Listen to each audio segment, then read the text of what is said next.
लिखो कल अपन 8th unit की असाइनमेंट जी बेस्ड है ऑन न्यूक्लियाई ਉਹਦੇ पहले 3 क्वेश्चंस कर ले सी मैं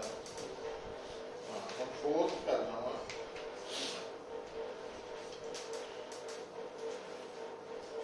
तो fourth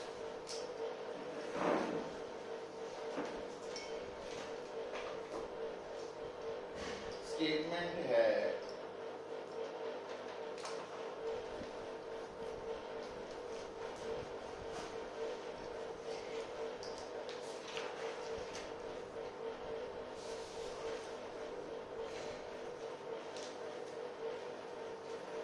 if 200 mega electron volt energy is released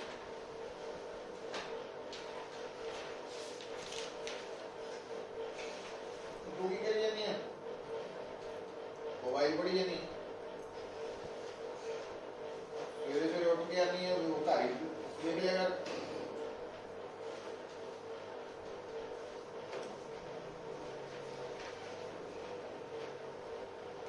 पढ़ स्टेटमेंट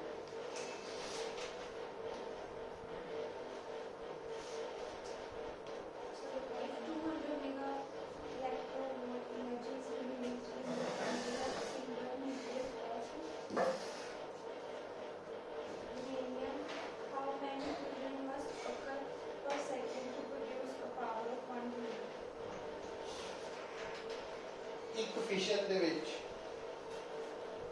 एनर्जी रिलीज हो रही है 200 मेगा इलेक्ट्रॉन वोल्ट तो जे असी चाहते हैं कि 1 किलोवाट पावर है ना पावर पैदा हो जाए तो कितने फिशंस होने चाहिए है 1 सेकंड टाइम 1 सेकंड है तो नंबर ऑफ फिशंस दसने तो सानू याद आना चाहिए पावर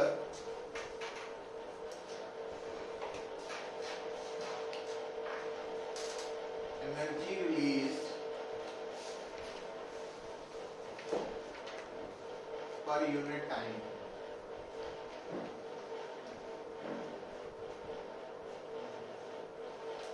हुण ये जिहड़ी एनर्जी रिलीज हो रही है ये फिशंस करके हो रही है तो आप इसमें इतना लिख सकते हो देखो number of fissions into energy release पर फिशन ना एक फिशन दी एनर्जी नीचे टाइम आ बढ़ गया ਹੁਣ ਆਪਾਂ ਕੀ ਦੱਸਣਾ ਚਾਹੁੰਦੇ ਆ ਨੰਬਰ ਆਫ ਫਿਸ਼ਨਸ ਪਰ ਸੈਕਿੰਡ मतलब टाइम 1 सेकंड है तो नंबर ऑफ फिशंस पर सेकंड तो आ जेड़ा मैं सर्कल किया हिस्सा ये आंसर है ਇਹਦਾ मतलब नंबर ऑफ फिशंस पर सेकंड की बन गया power over energy released per fission हम पावर देती है 1 किलोवाट 1 तो ठीक है किलो 1000 वाट और एक फिशन की एनर्जी देती है 200 मेगा इलेक्ट्रॉन वोल्ट इतने आगे भी गड़बड़ होनी है क्योंकि mega electron volt unit of energy तो है बट एसआई नहीं है तो सारे यूनिट्स एसआई चाहने हैं तो इस करके 1000 वाट ओवर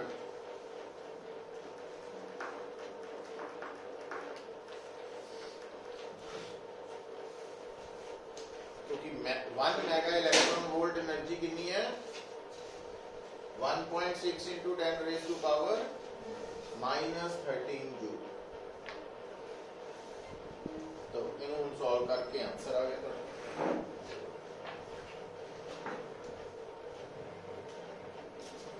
अभी पढ़ा दे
ਜਿਹੜਾ ਕੇਸ ਹੈ ਨਾ ਉਹਦੇ ਵਿੱਚ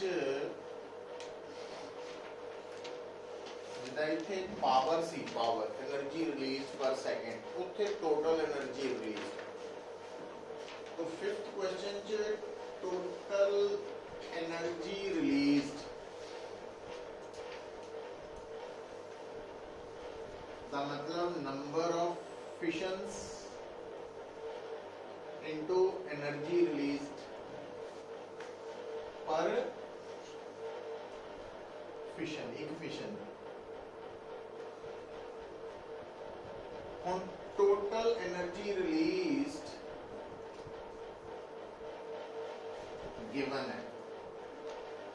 चेक करो।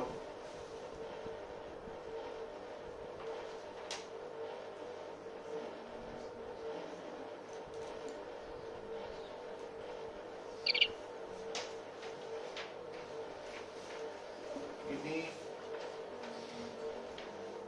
7.6 into 10 raised to power 30 joule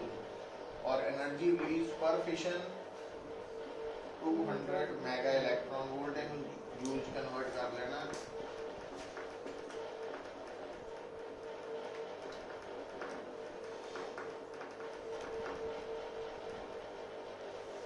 efficiency आ गई।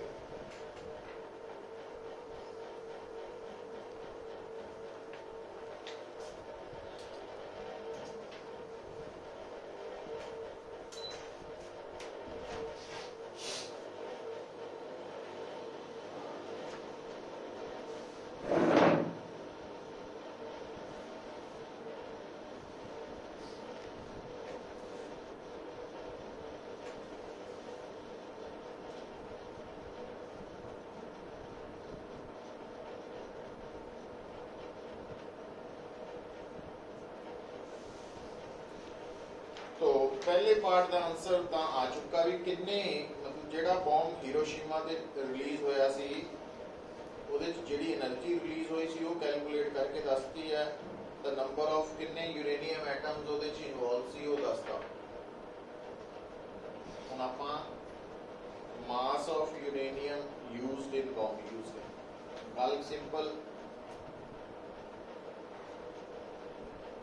ਹੁਣ ਇੱਥੇ ਮੋਲ ਕਨਸੈਪਟ ਆਣਾ क्योंकि ये यूरेनियम 235 है तो 6.022 into 10 raised to power 23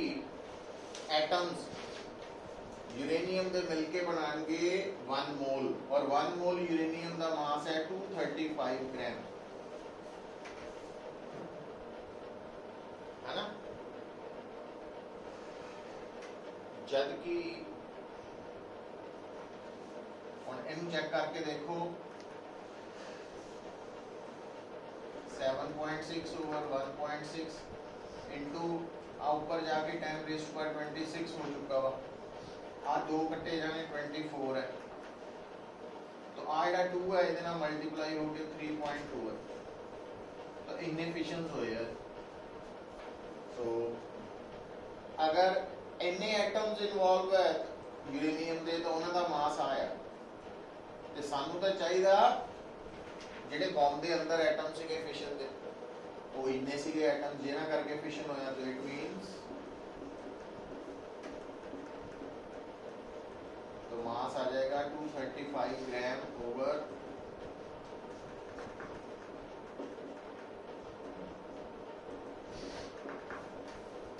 कितने ग्राम मास तुम कैलकुलेट कर लो। मोल कंसेप्ट लगा के निकलना है।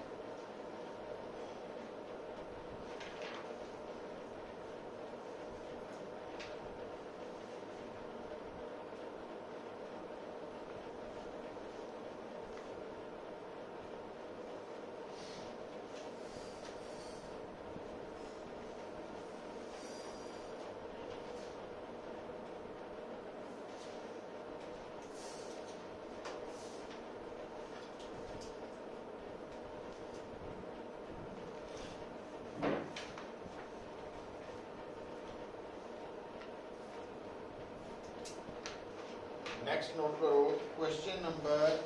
6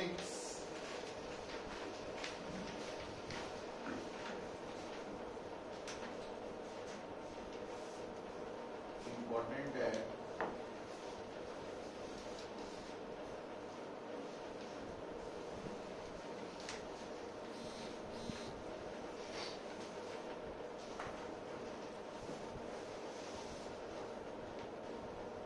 binding energy per nucleon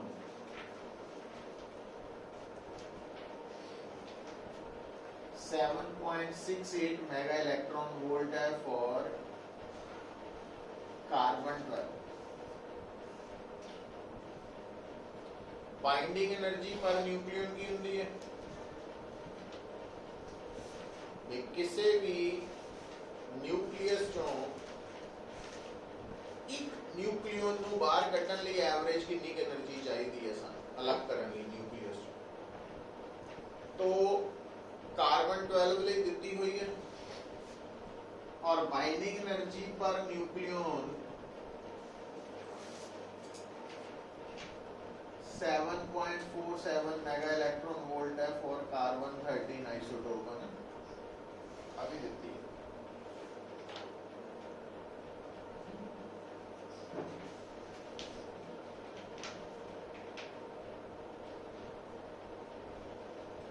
calculate की करना देखो energy required to remove 1 neutron from carbon 13। ਹੁਣ सोच के देखो ਜਦੋਂ ਤੁਸੀਂ कार्बन 13 ਚੋਂ ਇੱਕ ਨਿਊਟ੍ਰੋਨ ਬਾਹਰ ਕੱਢਣਾ ਵਾ ਤਾਂ ਇਹਨੇ कार्बन 12 ਬਣ ਜਾਣਾ after the removal of 1 neutron.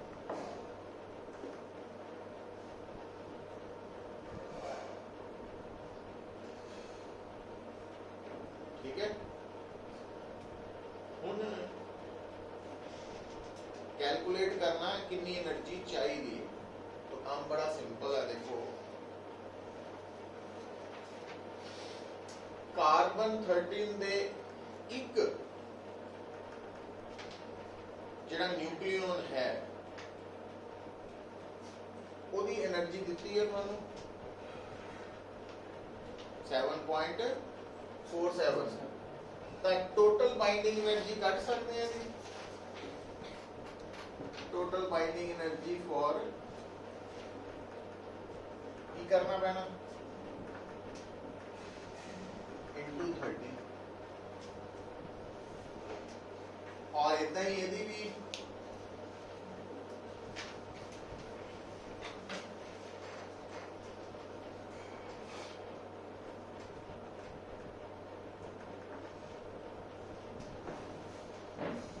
Check करो अभी टोटल कटो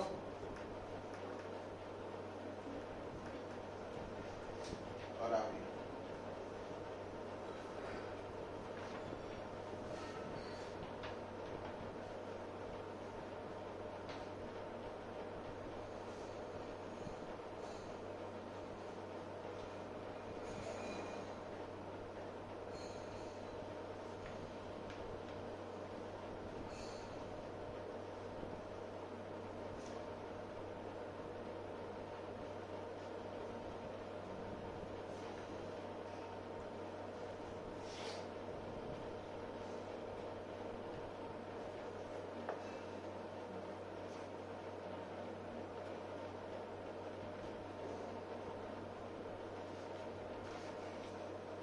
कितनी आएगी 91.16 यदि ऊपर दी 91 पॉइंट और यदि 97.7 कितनी 11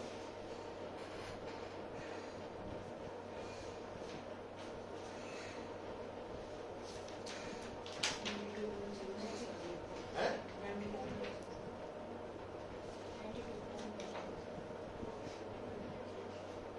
और 92.6 92.6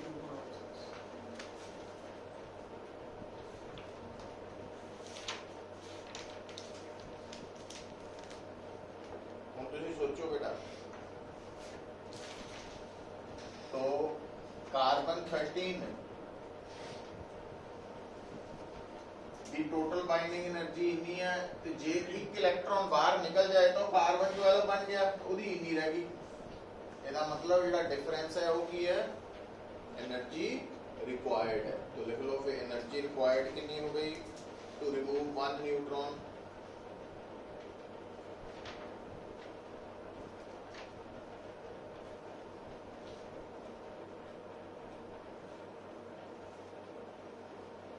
दोनों का डिफरेंस।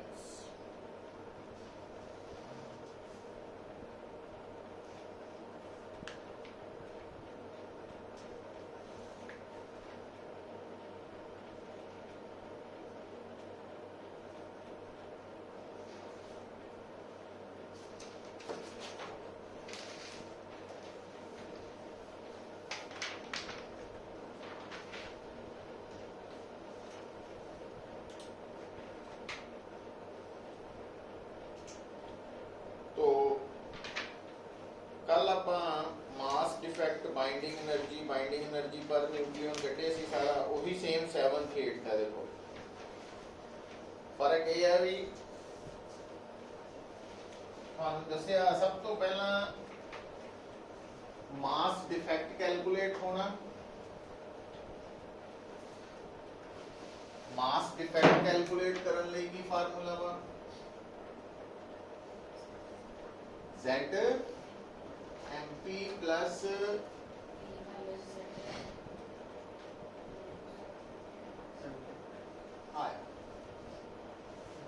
ਹੁਣ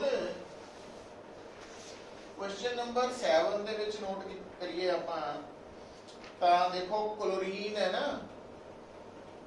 35, तो A है 35, Z बन गया, सॉरी बन नहीं गया, दिता ही हुआ 70, जबकि मास ऑफ न्यूक्लियस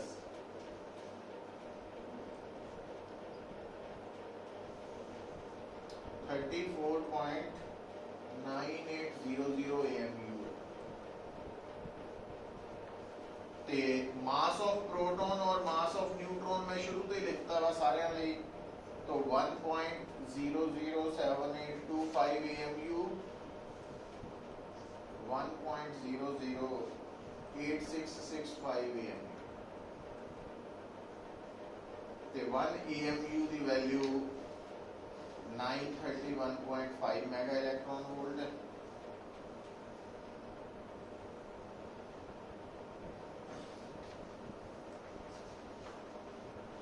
तो सब तो पहला की काम करना, तुसी मास डिफेक्ट निकाल लेना, A Z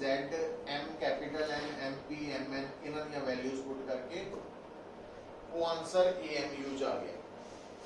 फिर AMU नु अगर तुसी 931.5 मेगा इलेक्ट्रॉन वोल्ट ना रिप्लेस करता, वो बन जानी है बाइंडिंग एनर्जी, ते आपां नु चाहिदी सी बाइंडिंग एनर्जी पर न्यूक्लियन, वो कितना कर लेनी,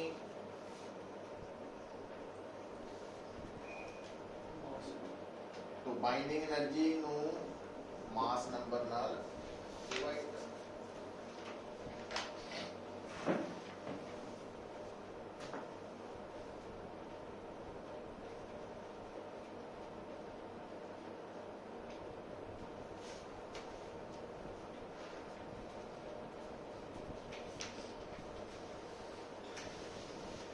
अच्छा 8 भी सेम ही, बस उत्ते मास नंबर कितना वा, फास्फोरस है ना 31, ए इतना फर्क है, Z 15 है, बाकी सब कुछ सेम चलना वा।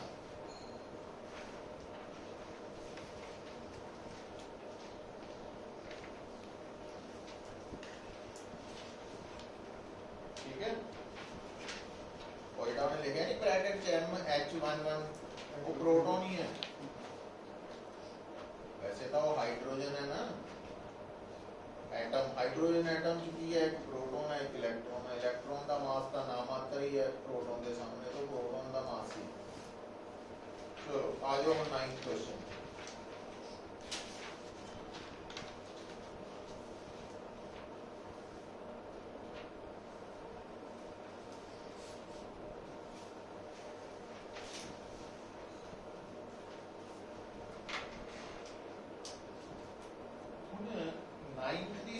स्टेटमेंट ਨੂੰ ਪਹਿਲਾਂ ਪੜੋ।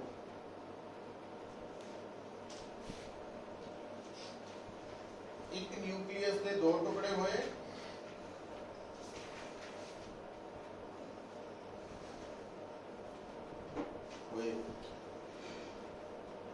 ਤਾਂ ਆਪਾਂ ਕੀ ਦੱਸਣਾ ਵਾ ਕਿ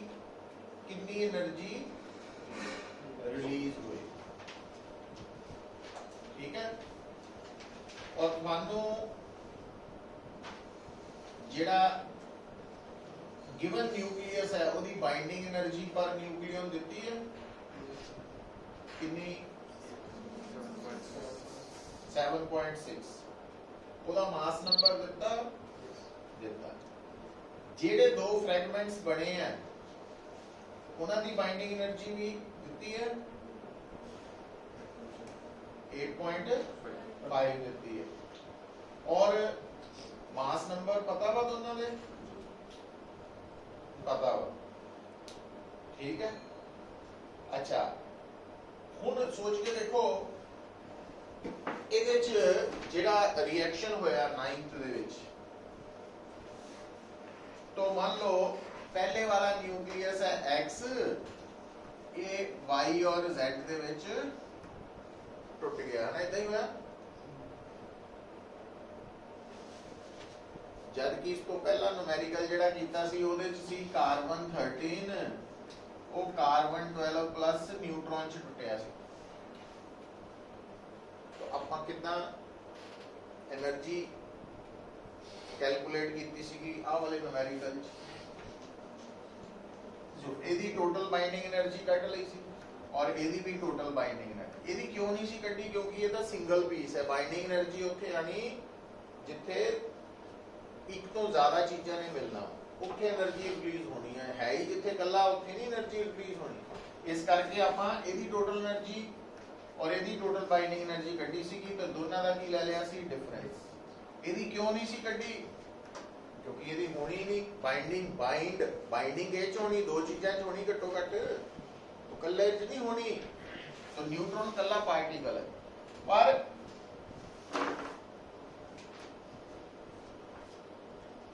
सो ਇਹਦੀ ਬਾਈਂਡਿੰਗ એનર્ਜੀ ਕਿੰਨੀ ਆਣੀ? 240 into 7.6 टोटल, और ਇਹਦੀ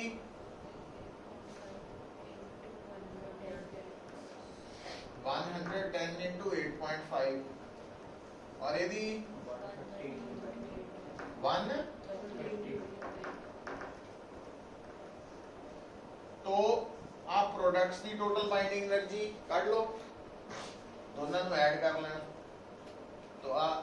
रिएक्टेंट की टोटल बाइंडिंग एनर्जी है, दोनों का डिफरेंस एनर्जी रिक्वायर्ड या रिलीज्ड।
कि जितने भी आप प्रोसेसेस पढ़ रहे हैं न्यूक्लियर प्रोसेसेस है,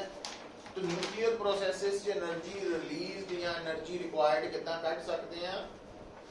रिएक्टेंट्स की टोटल बाइंडिंग एनर्जी ते प्रोडक्ट्स की टोटल बाइंडिंग एनर्जी का difference.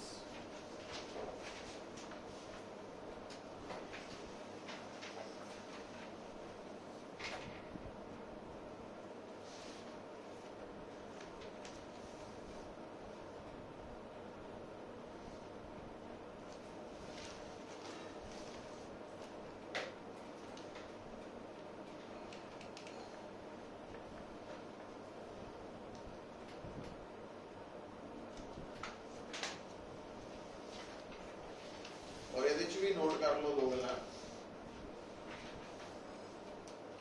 If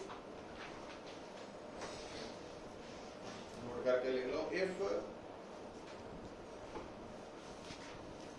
total binding energy of products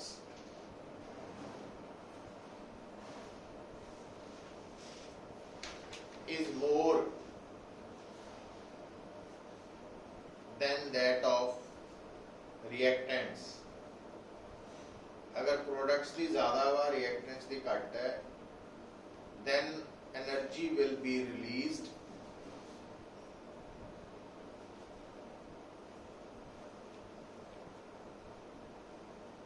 and if total binding energy of products is less than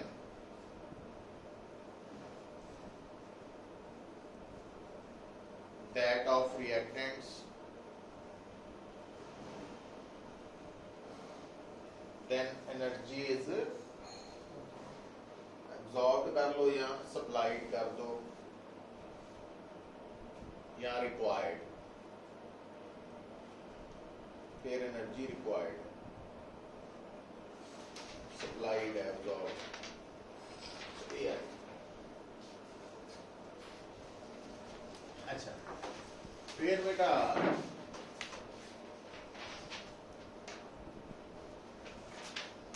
और जेड़ा नेक्स्ट क्वेश्चन आया 10 ਇਹਦੇ ਚ ਵੀ એનર્ਜੀ ਕੈਲਕੂਲੇਟ ਹੀ ਕਰਨੀ ਆ ਆਪਾਂ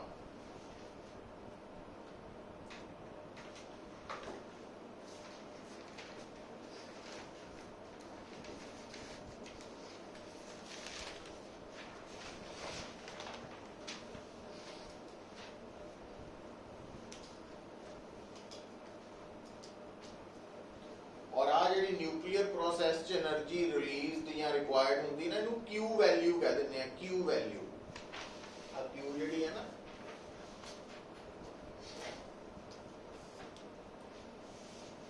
नोट करके लिख लो ताकि पढ़ते वक्त याद रहने गल्लां कि क्यू वैल्यू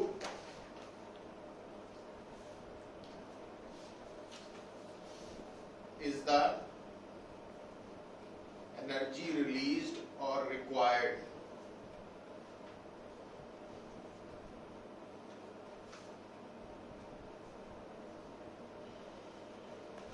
ठीक है और Q वैल्यू ਨੂੰ ਕੱਢਣ ਦਾ ਤਰੀਕਾ ਪਤਾ ਕੀ ਹੈ ਵੈਸੇ ਤਾਂ ਆਪਾਂ ਲਿਖ ਚੁੱਕੇ ਹਾਂ Q ਵੈल्यू ਨੂੰ ਕੱਢਣ ਦਾ ਇੱਕ ਤਰੀਕਾ ਤਾਂ ਤੁਹਾਨੂੰ ਮੈਂ ਦੱਸਿਆ ਕੀ ਕਰਨਾ total binding energy of reactants minus our difference है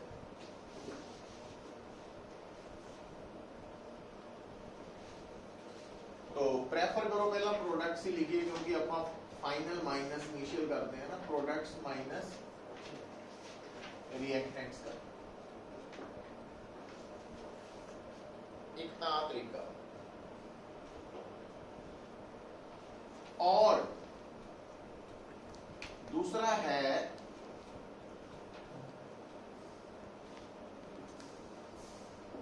total mass of products minus total mass of reactants into C square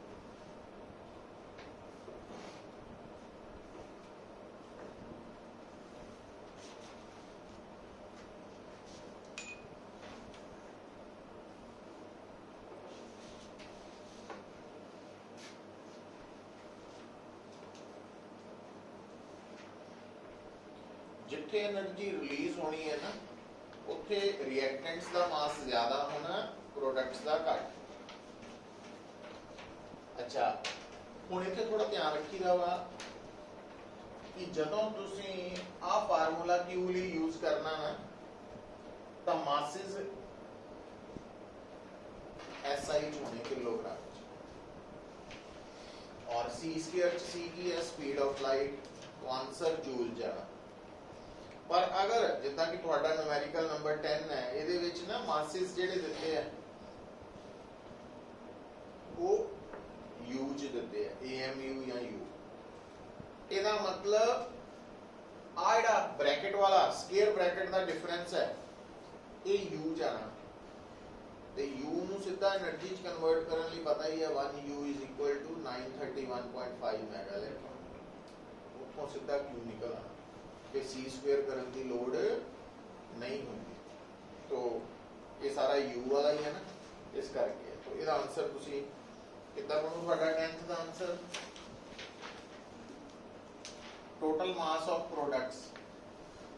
आ दोनों मासेस हुणे मास ਇਹਦਾ ਹੈਗਾ बाइंडिंग एनर्जी नहीं है दी ਇਕੱਲੇ ਦੀ बट मास ਤਾਂ ਹੈ ਨਾ ਇਸ ਕਰਕੇ ਮਾसेस टोटल ਆਣੇ ਤੋਂ ਦਿੱਤੇ ਹੋਏ ਉਹਨੇ ਹੀਲੀਅਮ 4 ਦਾ ਮਾਸ ਕਿੰਨਾ ਦਿੱਤਾ 4.002603 प्लस न्यूट्रॉन ਦਾ ਮਾਸ ਹੈ 1.008665 माइनस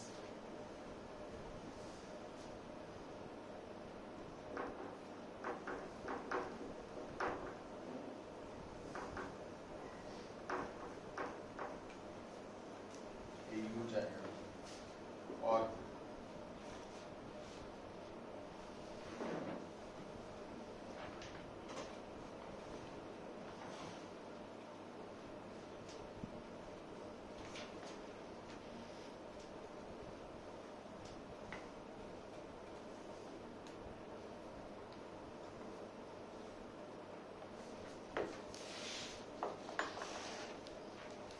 ठीक है लास्ट का मिल रहा था ਤੁਹਾਨੂੰ क्योंकि पहला क्वेश्चन भी लास्ट वर्ग ही है पूरा nuclear radius r is equal to r not a ਦੀ ਪਾਵਰ ਇਹਦੇ ਚ ਮੌਜਾਂ ਇਹ ਆ ਕਿ ਇਹਦੇ ਚ a ਦਾ ਸਕੁਅਰ ਕਿਊਬ ਰੂਟ ਹੋ ਜਾਣਾ क्योंकि 125 ਦਾ ਕਿਊਬ ਰੂਟ ਵੀ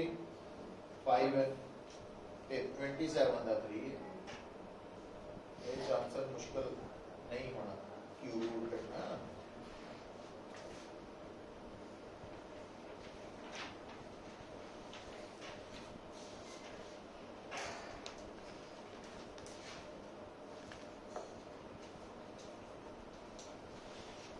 सो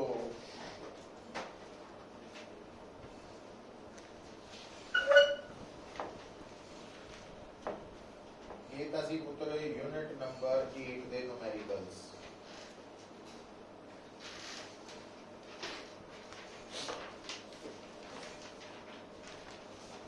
ਹੁਣ ਲਿਖੋ heading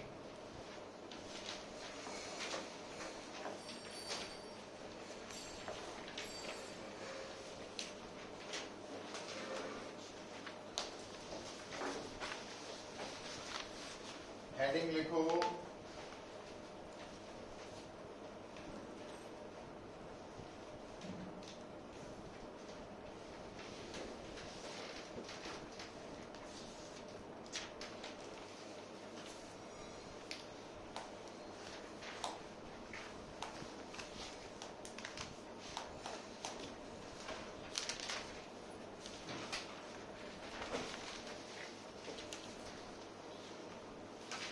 semiconductors and semiconducting devices.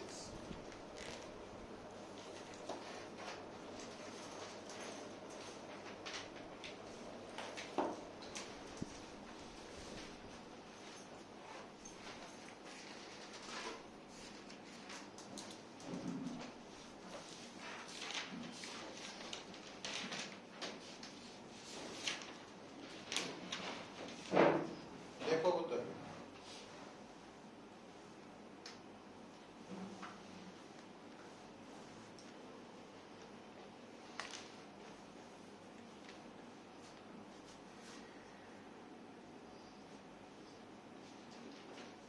Insulators ते कंडक्टर्स दे बारे की पता सानू इलेक्ट्रिकल इंसुलेटर्स इलेक्ट्रिकल कंडक्टर्स दे बारे पता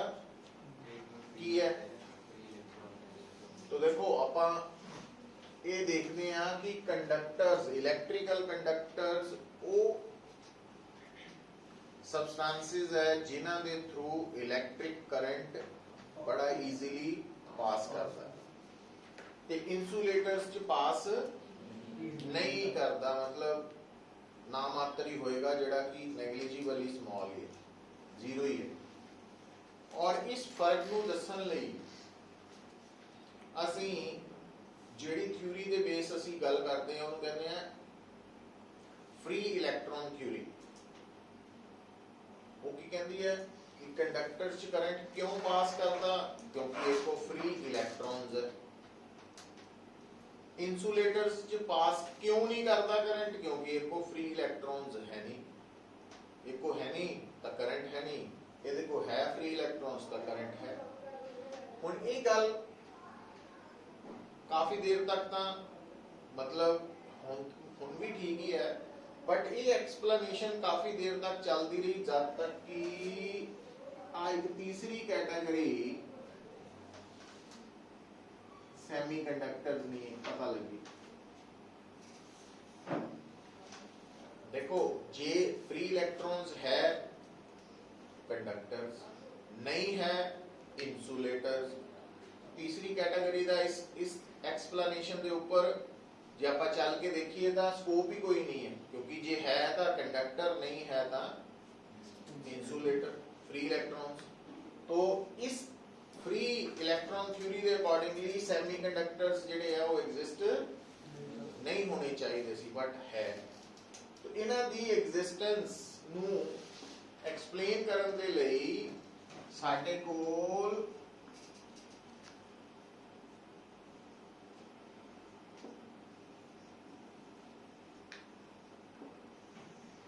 बैंड थ्योरी ऑफ सॉलिड्स आई। हुण बैंड का मतलब की है, देखो भाई केमिस्ट्री च भी फिजिक्स च भी असी ये टर्म्स बार बार पढ़ रहे हैं।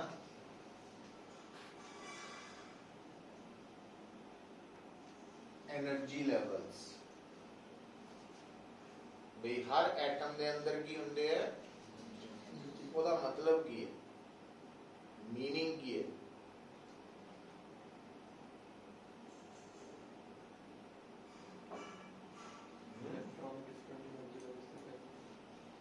हाँ एनर्जी लेवल्स कोई शेल्फ्स नहीं है, शेल्फ ते पे इलेक्ट्रॉन ना, वो actually energy levels basically concept की है कि किसी भी एटम या मॉलिक्यूल या सब्सटेंस के अंदर जेडे इलेक्ट्रॉन्स है ना वो कुछ पर्टिकुलर वैल्यूज ऑफ एनर्जीज ही पोजेस कर सकते, तो उस तो इलावा उन्होंने कोई एनर्जी एग्जिस्ट नहीं करती उस पर्टिकुलर केस दे विच। जिद्दां कि आपां अगर हाइड्रोजन एटम, क्योंकि असीं थॉरली पढ़िया, तो हाइड्रोजन एटम के अंदर असीं ये कहने आ कि इलेक्ट्रॉन फर्स्ट एनर्जी लैवल च, जिन्हों ग्राउंड स्टेट कहने, ਉਹਦਾ मीनिंग की है? ਉਹਦਾ मीनिंग ये है कि जो ਅਸੀਂ ਇਹ ਕਹਿੰਦੇ ਆ कि हाइड्रोजन एटम ਦੇ ਵਿੱਚ इलेक्ट्रॉन फर्स्ट एनर्जी लैवल च है, ਉਹਦਾ मीनिंग ये है कि अगर ਤੁਹਾਨੂੰ हाइड्रोजन एटम ਦੇ ਵਿੱਚ प्रेजेंट इलेक्ट्रॉन ਦੀ एनर्जी कितनी मिले, -13.6 इलेक्ट्रॉन वोल्ट, इट मीन्स ਉਹਦੀ ਇਹ मिनिमम एनर्जी है हाइड्रोजन एटम ਦੇ अंदर, तो ਉਹਨੂੰ ਅਸੀਂ ਕਹਿ ਦਿੰਦੇ ਆ कि ਇਹ फर्स्ट एनर्जी लैवल। ਤੇ ਜੇ ਸਾਨੂੰ ਹਾਈਡਰੋਜਨ ਐਟਮ ਦੇ ਅੰਦਰ ਇਲੈਕਟ੍ਰੋਨ ਮਿਲੇ 3.4 ਇਲੈਕਟ੍ਰੋਨ ਵੋਲਟ એનર્ਜੀ ਵਾਲਾ, ਤਾਂ ਅਸੀਂ ਕਹਿੰਦੇ ਆ ਕਿ ਇਹ ਇਲੈਕਟ੍ਰੋਨ ਫਰਸਟ ਐਕਸਾਈਟਡ ਸਟੇਟ 'ਚ ਹੈ ਜਾਂ ਸੈਕੰਡ એનર્ਜੀ ਲੈਵਲ 'ਚ। तो एनर्जी ਨੂੰ ਡਿਸਕ੍ਰਾਈਬ ਕਰਨ ਲਈ ਅਸੀਂ ਲੈਵਲਸ ਕਨਸੈਪਟ ਲਿਆਂਦਾ ਵਾ, तो ਲੈਵਲ ਕੋਈ ਸ਼ੈਲਫਸ ਨਹੀਂ ਬਣੀਆਂ ਹੋਈਆਂ, ਇਹ ਗੱਲ ਧਿਆਨ 'ਚ ਰੱਖਣੀ। तो लेवल का मतलब पर्टिकुलर वैल्यू ऑफ एनर्जी ਨੂੰ रिप्रेजेंट ਕਰਨ ਦਾ ਤਰੀਕਾ। तो ये हाइड्रोजन एटम ਦੀ ਟਰਮ 'ਚ ਆਪਾਂ ਗੱਲ ਸਮਝਨੇ। तो ਤੁਹਾਨੂੰ ਹਾਈਡਰੋਜਨ ਐਟਮ ਦੇ ਵਿੱਚ ਕੋਈ ਵੀ ਇਲੈਕਟ੍ਰੋਨ ਇਦਾਂ ਦਾ ਨਹੀਂ ਮਿਲ ਸਕੇਗਾ ਜਿਹਦੀ એનર્ਜੀ -3.4 ਤੇ -13.6 ਦੇ ਵਿੱਚ ਹੋਏ, ਉਹ ਐਗਜ਼ਿਸਟ ਹੀ ਨਹੀਂ ਕਰਦੇ, ਇਦਾਂ ਦੇ ਇਲੈਕਟ੍ਰੋਨਸ ਰਹਿ ਹੀ ਨਹੀਂ ਸਕਦੇ, ਤਾਂ ਇਹਦੇ ਵਿੱਚ ਵੀ ਨਹੀਂ ਰਹਿ ਸਕਦੇ। ਤਾਂ ਤੁਹਾਨੂੰ ਹਾਈਡਰੋਜਨ ਐਟਮ 'ਚ ਡੈਫੀਨਿਟ ਆ ਵਾਲੀਆਂ ਵੈਲਿਊਜ਼ ਵਾਲੇ ਹੀ ਇਲੈਕਟ੍ਰੋਨਸ ਐਗਜ਼ਿਸਟ ਕਰ ਸਕਦੇ ਆ, ਇਸ ਤੋਂ ਇਲਾਵਾ ਨਹੀਂ। ਹੁਣ ਜਿਹੜਾ ਬੈਂਡ ਹੈ, ਇਹਦਾ ਪੂਰਾ ਨਾਮ ਬੇਸਿਕਲੀ ਹੈ एनर्जी बैंड। तो एनर्जी लेवल की दस रहा सी सानू पर्टिकुलर वैल्यू ऑफ एनर्जी नू रिप्रेजेंट करदा। Energy band continuous range of energy नू रिप्रेजेंट करदा। तो हुण इह गल नू दिमाग च बिठा लेना, जिस तरह जिन्ने भी एटम्स है उन्हां च एनर्जी लैवल्स ही होने, पर जदों सॉलिड्स आ जाने हैं तो उत्थे एनर्जी बैंड्स की एग्जिस्टेंस होनी है। तो एनर्जी बैंड्स का मतलब है रेंज ऑफ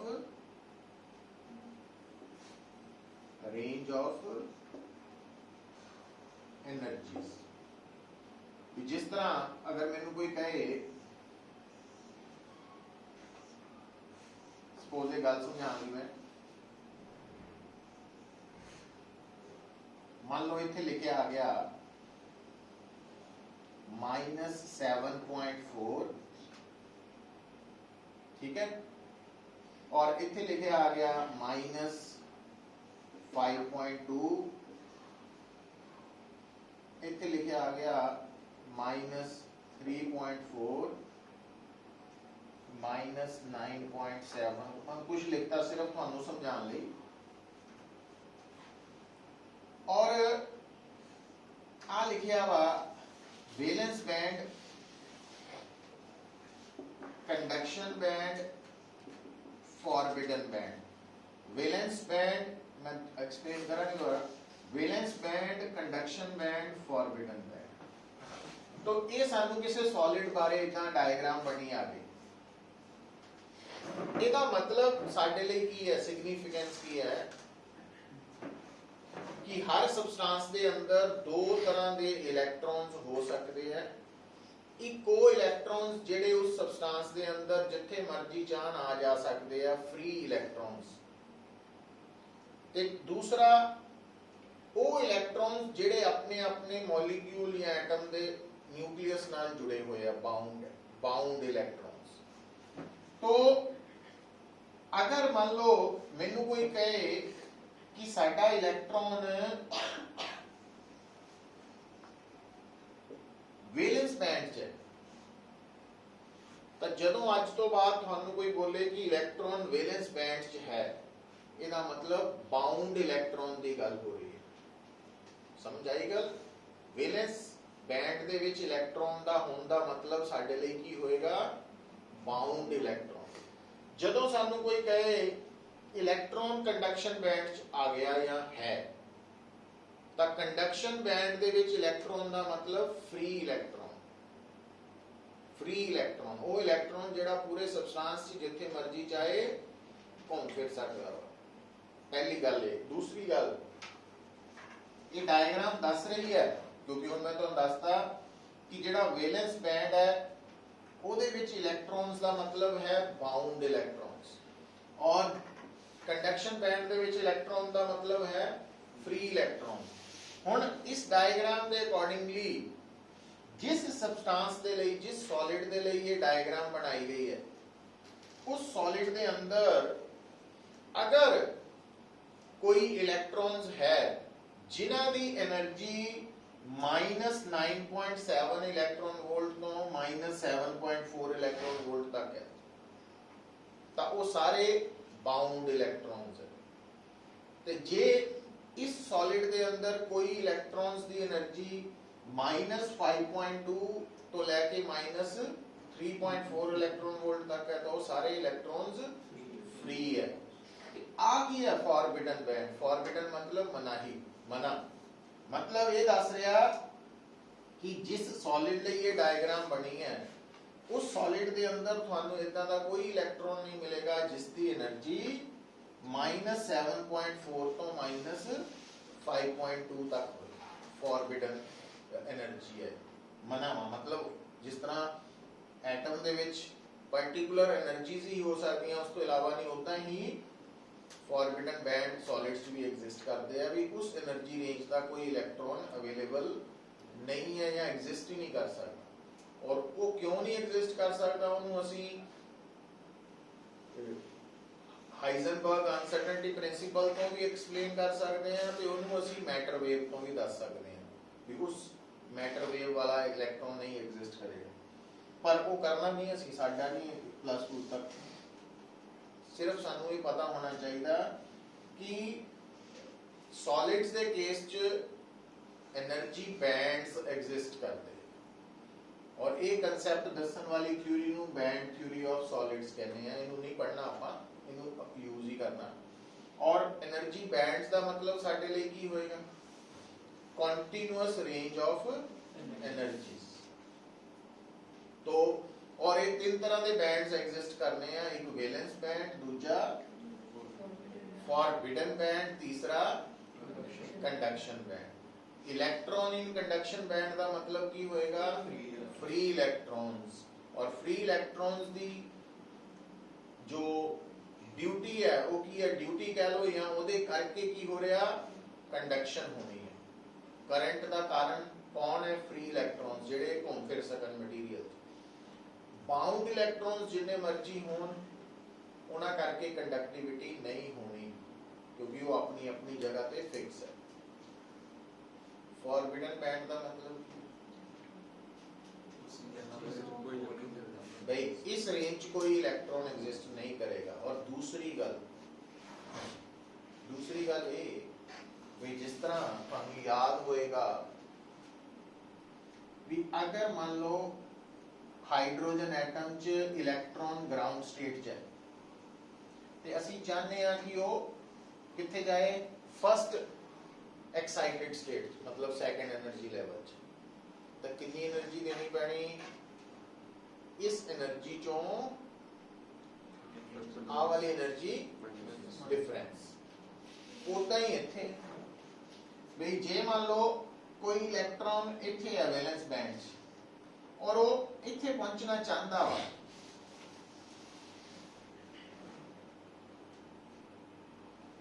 इत्थों इत्थे पहुंचना चाहता मतलब की है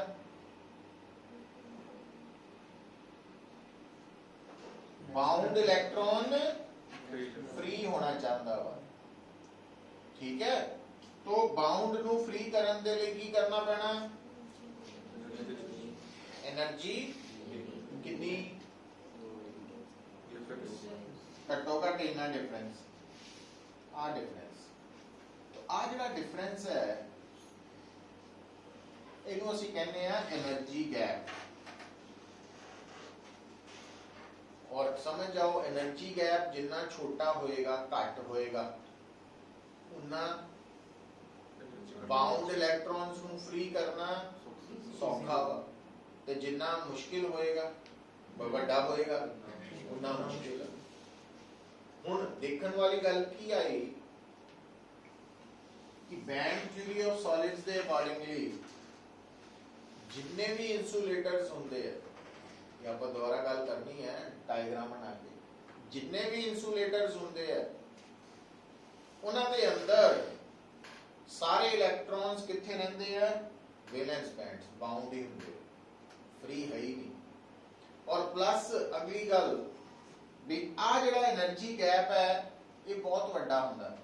इंसुलेटर्स मतलब इलेक्ट्रॉन्स हैगे बाउंड है ते फ्री होने दे चांसेस भी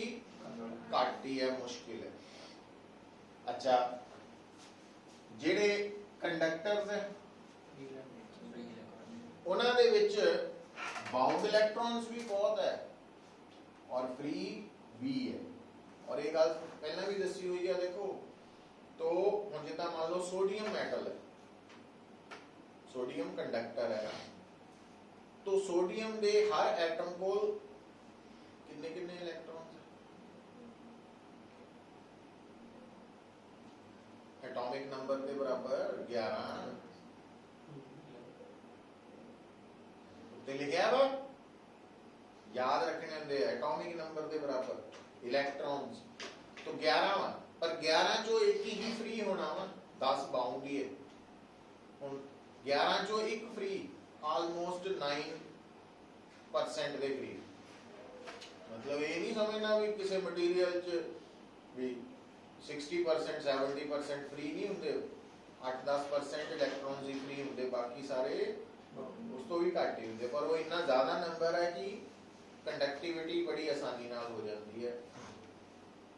तो कंडक्टर्स के केस की हुंदा वैलेंस बैंड च भी इलेक्ट्रॉन्स है नो डाउट पर नाल दी नाल कंडक्शन बैंड च भी इलेक्ट्रॉन्स काफ़ी है तो इस करके कंडक्टिविटी है जिहड़े सैमी कंडक्टर्स है हुण इत्थे एक्सप्लेन होना कि सैमी कंडक्टर्स दा ते इंसुलेटर दा कोई लंबा चौड़ा फर्क नहीं है फर्क की है एनर्जी गैप दा एनर्जी गैप सैमी कंडक्टर्स दे विच थोड़ा घट हुंदा इंसुलेटर च बहुत हुंदा इस करके सैमी कंडक्टर्स च इलेक्ट्रॉन्स बाउंड नू फ्री करना थोड़ा आसान है और हो जाते तो ਹੁਣ ਆਪਾਂ ਜਿਹੜੀ ਅੱਜ डिस्कशन शुरू की है ਇਹਦੇ ਚ ਕੀ समझ होनी चाहिए है कि बार बार एक टर्म आनी है एनर्जी बैंड तो बैंड का मतलब की है रेंज ऑफ एनर्जीज और कितनी तरह के बैंड्स एग्जिस्ट करने हैं केड़े केड़े वैलेंस बैंड ऑर्बिटल ते कंडक्शन बैंड ਜਦੋਂ ਤੁਹਾਨੂੰ ਕਿਸੇ ਨੇ ਕਹਿਣਾ ਜਾਂ ਪੜ੍ਹਨਾ ਵਾ ਕਿ ਵੈਲੈਂਸ ਬੈਂਡ ਇਲੈਕਟ੍ਰੋਨ ਹੈ ਉਹਦਾ ਮਤਲਬ ਬਾਉਂਡ ਇਲੈਕਟ੍ਰੋਨ ਜਦੋਂ ਕਹਿਣਾ ਇਲੈਕਟ੍ਰੋਨ ਕੰਡਕਸ਼ਨ ਬੈਂਡ ਚ ਪਹੁੰਚ ਗਿਆ फ्री इलेक्ट्रॉन है और फॉरबिडन बैंड का सिग्निफिकेंस है कि इस रेंज दे विच इस रेंज वाली एनर्जी च कोई इलेक्ट्रॉन एग्जिस्ट नहीं करता प्रैक्टिकली है ना तो फॉरबिडन बैंड जिन्ना वड्डा होएगा वो एनर्जी ज्यादा होएगी ਇਹਦਾ मतलब बाउंड इलेक्ट्रॉन्स ਨੂੰ फ्री करना मुश्किल होएगा उस सब्सटेंस ਤੇ जिन्ना छोटा होएगा आसान होएगा और बैंड्स सिर्फ एग्जिस्ट करते हैं सॉलिड्स लिक्विड च भी होंगे क्योंकि उस भी काफ़ी एटम्स करीब है बट गैसेस तो बिल्कुल नहीं होंगे एनर्जी बैंड्स पर आप सिर्फ सॉलिड्स की गल कर रहे हैं तो हुण इहदे विच एक दो गल्लां नोट करके लिख लो एनर्जी लैवल मीनस मतलब ये सिर्फ स्टार्टिंग ਲਈ है ताकि सानू पढ़ते वक्त आसानी रहे energy level मीनस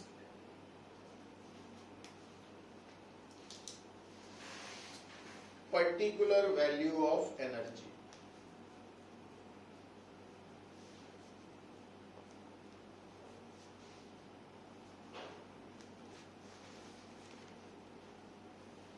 energy band means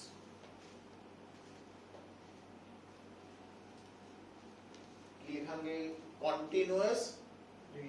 range of energies continuous range of energies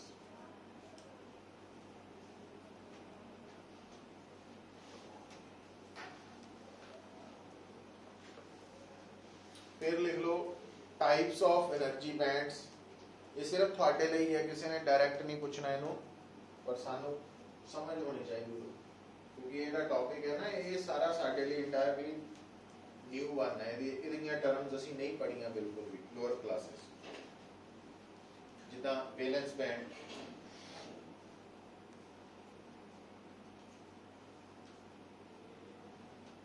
दूसरा कंडक्शन बैंड तीसरा forbidden band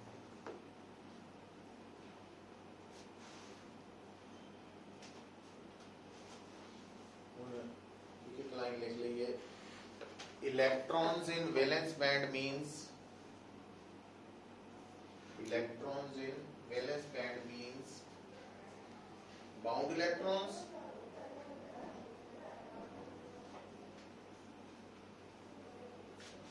the electrons in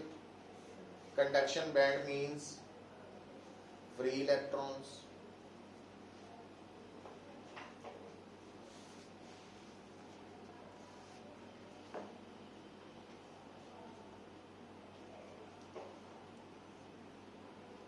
और electrons can't exist in forbidden band in a given substance.